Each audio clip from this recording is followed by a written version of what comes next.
Hello and welcome to IBTimes UK. Millions of people across southern Africa are facing hunger due to a severe drought exacerbated by the El Nino, the warming of the Pacific Ocean. We spoke with Gregory Barrow from the World Food Programme on how the drought is challenging people's survival and what the international community is doing to help.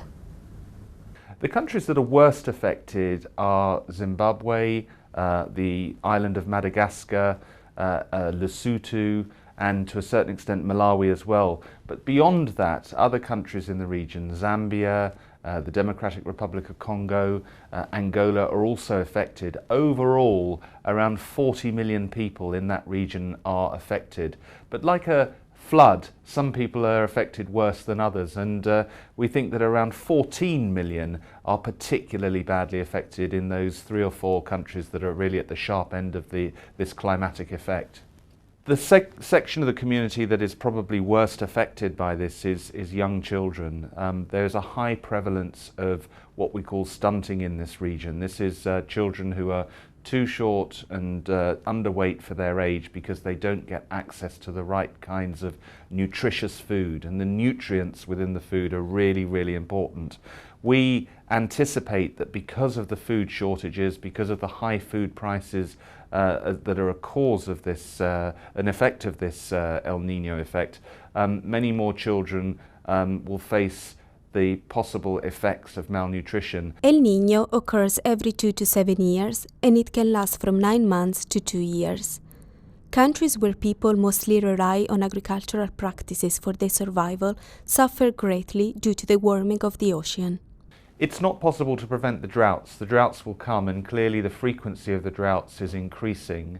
Many of these countries that have been affected this year had a drought last year, and then you have the El Nino effect this year, so it's year after year of these extreme challenges. What we have to do is accept that droughts are something that the people of this region have to live with, and we have to work with those people to build up their resilience, give them the ability to endure these climatic effects and work their way through them so that they are not forced into a situation where they have to sell off everything they own at very, very low prices and essentially potentially become destitute and poor. This can encourage huge population movement because people find that they sold off everything, they have no money, they have no assets, and they have no choice but to go in search of food. What we try to do is we try to prevent that, because people on the move are going to be more vulnerable to the impact of a lack of food. It's better if we can keep them in one place, equip them with the means to access the food that they need, and help them get back on their own 2 feet so that they can begin farming again as soon as possible.